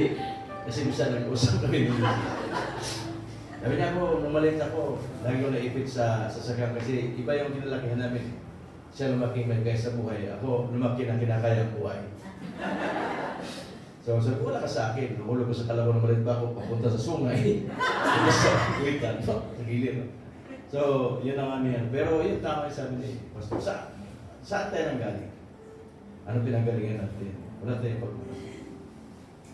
Tama yun. Kaya pag tinim natin yung ating pinanggalingan, masasabi mo lang, glory to God. Salamat po. So, pasensya na kayo kasi nalita ko dahil yung ating mga speakers doon sa Yundo ay tatlo sila mamaya. Bukas tatlo sila rito. Itong dalawa, doon sila naman pupunta. Kasi naluyan natin mga batir na pupunta sa atin.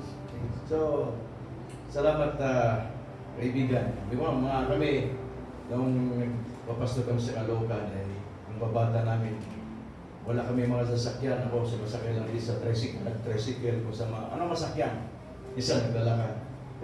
Pero ngayon, para bang sabi nga niya yung anak ko na doktor, sabi na rin, mamili ka kung gusto mong sasakyan. Kasi 5 ang sasakyan niya. So, mamili lang ako kung anong sasakyan ko. Kasi pag nag-forward ako, sabi ko, Meron kasi akong dream car. At saka dala ako anak, bibili ng sarili. Pero ihiram muna ako sa'yo. Driver pa. Pero sabi naman niya, mamili ka lang niya. Kaya habang nandun ako, nakagray lang yung sasakyan. Pagka wala na ako, kukunin namin yung sasakyan. Kaya pagka nakita natin yung ganon, wala kayo ibang masabi kundi, salamat po niyo. Kasi pag tinignan ng galingan mo, you're nothing. Wala ka. Pero dahil sa biyaya ng Panginoon, only by His grace. Kaya tayo, mayroong mga bagay ngayon na hindi natin minsan hinihingi, binibigay ni Lord. Amen. At dami-dami ng mga binibigyan Lord na hindi natin hinihingi na minsan ay sobra-sobra, di ba? Kaya nga, pagka naglalakad, may dala dito, may dala dito, may cellphone dito, may cellphone dito. Ang dami na niya ng mga dala-dalahin. Kasi binibless tayo nila. Kasi pag nalingkod ka sa Panginoon, ay hindi kanya magkukulangi. Basta naging tapat tayo sa Panginoon. So ngayon ay, dahil itong ating conference, free po ito. At nandito po yung ating mga kapatiran nga pala. Yung ating Lover Harvest, yung Loving Christ, Chingy. Nandyan sila. Palapan natin ang Panginoon kasama natin. Pastora, Oray, Pastora, yes, tayo kayo. Mga taga-Chingy na kasama natin ngayon. Yan, mailan yung mga kapatiran. So, salamat sa inyong pagdalo at pasisyanan niyo na minsan ay hindi ko na kinadalaw. Pero, nadalaw naman kayo ni Pastor Grace. So ngayon, siya po ang ating Saturday mahawak, handle ng ating Saturday service. Since he's the one to conquer our wallet this morning. Amen. Tawagin natin si Pastor Grace. Pastor Grace, at mag-share lang siya ng konti sa atin. Praise God. Bago tayo kakain ng pagkain na mga masasarap dahil sa atin. Pastor Grace.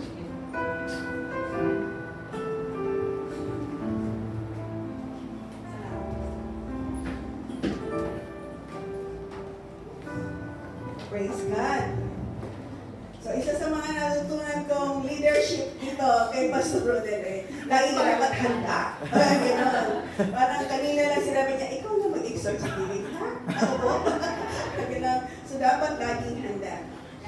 So, I praise God today. Ang dami nating natutunan kay Pastor Antonio Viral. Amen. Hallelujah. Nag-iisip ko kanina, sabi ko, wow, Lord, paano ba i-exhort ito? Ang dami parang madami kang makukuha from the teaching. And, ang somehow, pinalala sa akin ni Lord that, yung Chinese New Year. And it's a Chinese New Year, di ba? We always receive these red pockets. Di ba? May mga red pockets tayo. And then, most of us, we are so parang engaging na parang, it's the time na makaka-receive tayo sa ating mga employers. Amen? Sino na mga naka-receive dyan? Parang may ayaw yata ang tumas sa lahat. Hindi ba i-conquer na natin yung ating mga giving Kasi kailangan maglabasan yung mga sandali nga. Itong kulay na to. Pinagta ko na kasi, di ba, ito yung mga natatanggap natin. So, dapat naman nakatanggap na kayo, di ba? Di ba? So, tatanggap pa. Amen. So, gusto ko lang makita sa inyo na, actually kanina ni Lord, di ba yung sa, just read, dito sa Luke 6:38, give and you will receive. Amen? So, yung principle of giving, actually nandito siya sa atin sa ating mundo ng babaw. Bakit nga ba ang mga Chinese, they actually give? Especially sa Chinese New Year, di ba? Talagang nakasandalian nila magbigay. It's a tradition to give. Amen? And then, hindi nyo ba din napapansin kung bakit din sila ay masagana sa kanilang mga pananalapi. Amen? Yes. Tama ba? Tama. Being nandito sa Hong Kong, alam natin yun eh. Amen? Masagana sila. So, nandiyan kasi yung principle of, or the law of giving. Binigay ng Panginoon nandiyan na siya eh. Amen? So, ibig sabihin, bakit nga ba din sila nakaka-receive? Bakit nga ba sila nakaka-receive ng let's say, we say it's, the money. Okay? Kasi nagbibigay din sila. Amen? Nakukuha niyo ba, mga kapatid? What if na maintindihan nyo na yung pagbibigay nyo pala, it's a godly giving. Amen? Amen? Then the more that you will be blessed even more. Ang sabi ng Panginoon sa kanyang salita ay that He Himself will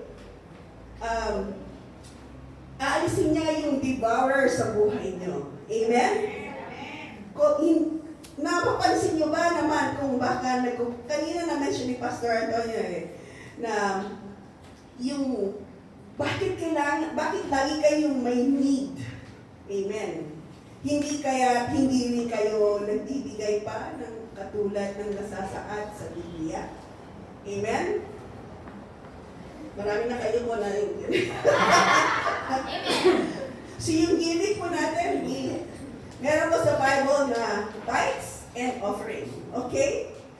And sabi po ng iba is, Pastor Grace, yung pong tithing is actually nasa Old Testament pa. Yung New Testament po, hindi naman po nasasaan na nandun. Amen? Ang sabi po ng Lord is that He has fulfilled the law. But He did not say na inabolish. He actually said He did not abolish, but He fulfilled the law. Amen? So basically, kung ang sabi doon sa New Testament that you should have a cheerful heart. Amen? So kung ang nag-unang bigay sa atin ay ang Diyos, and then ang hinihingi sa iyo ang cheerful heart, what kind of cheerful heart will you give to the Lord? Amen? So ito kung titingnan natin sa Old Testament, that you have to give a tenth of your giving. Amen? So ibig sabihin pala kung cheerful heart, na hindi siya nagmamatter yung hindi ka nakatingin sa ibigay ng iba, hindi mo tinitingnan kung ano. You're looking at the condition of your heart when you give. So would it also mean that it has to be even more than the 10? Tama, di ba? Would you give more than the 10? It's even probably more than 10 and even 100% or even more. Amen? So today, may I challenge you that when you give, ayusin muna natin yung character ng heart natin, that you would have that willingness, that a giving heart. Amen? Kasi kayo muna itatama natin eh. Tama yung puso mo. Amen? That what you give is, katulad ng tuloy pa, is consecrated. You consecrated to the Lord. That you, ano ba yung tinuro ni Pastor? Titingnan ko ngayong notes ko. Diba? That has to be consecrated. Amen.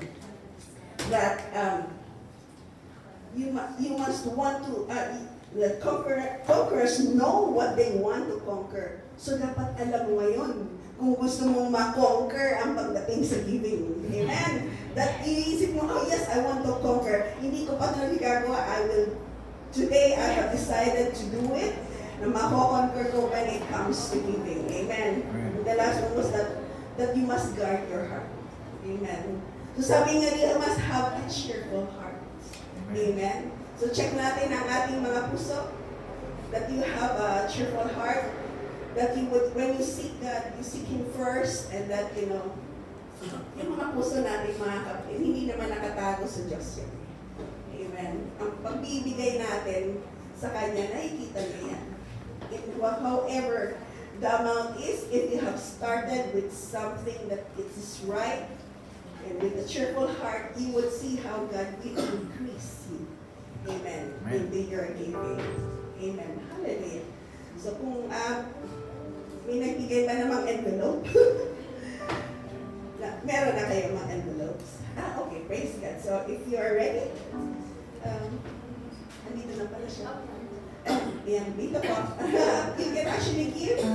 And then po mga kapatid, it's also our culture na binibless po natin ang ating speaker, ang ating pong mga pastors po, binibless na natin. When you have the moment, please also bless them separately with your red pockets.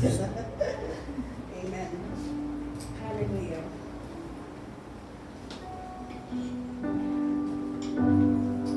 So habang sila yung nagbibigay, may nakuha din ako kay Pastor Anton na sabi niya na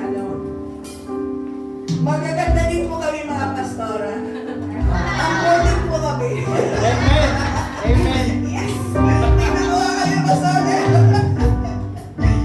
Hindi na pala yung mga pastora din.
And I ask na kayo na we bless God at ingat ko lang ating mga kamay para sa mga offering.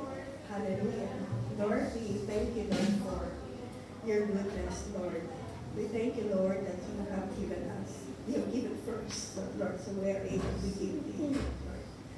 Maraming salamat po, Panginoon, Lord, sa lahat po, Panginoon, ng kabutihan mo, Lord God, and we just, Lord God, lift up to you right now, Lord God, all these offerings, Lord God, all these givings. We know, Lord God, that you're the ones, Lord God, who can see the hearts, Lord God, of your people. And we thank you, Lord God, that you are able to bless, Lord God, more than we could ask, think, or imagine, Lord God. We ask, Lord God, today, Lord, that you would increase, Lord God, our faith in you, Lord God, that, Lord, in everything, Lord God, we may see you, we may, Lord God, fix our eyes on you, Lord God. And we ask today, Lord God, as you, Lord God, bring us, Lord God, to a new journey, Lord God, especially in this church, Lord God. We thank you, Lord God, for, Lord God, the journey of expansion with you, Lord God. And we pray, Lord God, that we may always have a worshiping heart, Lord God, consecrated unto you alone, Lord God. We thank you, Lord God, for this day, Lord God. And we thank you, Lord God, Panginoon, Lord, in your uttermost goodness, Lord, you are the one who is able to do all these things, Lord God. We just believe, Lord God, and we trust you, Lord. And we do not limit you, Lord God, for what you are able to do, Lord God. And Lord God, we, Lord God, desire how you, Lord God, desire, Lord God, to bless us, Lord, and to bless your people, Lord God. In this ministry, Lord God, of Alive in Christ Christian Church, Lord God, from our pastor, Lord God, your pastor, Lord God, and each and every one of us, Lord God. Maraming salamat po, Panginoon, Lord God, for your faithfulness and your goodness, Lord. We thank you, Lord, that we can continue, Lord God, to fix our eyes on you, Lord, the honor and the perfecter of our faith. We thank you, Lord, that we will see, Lord God, and we, Lord God, embrace and we will walk in your way, Lord God, for this church, Lord, and for us, Lord God, as, Lord God, your people, Lord God. We thank you, Lord, that we can continue to serve you, Lord God. And we acknowledge, Lord God, your loving kindness for us, Lord. We bless your holy name, Lord God. We thank you, Lord. And we thank you, Lord God, for blessing us, Lord God, abundantly, Lord God. Salamat po, Panginoon, Lord God. And in Jesus' name we pray. Amen.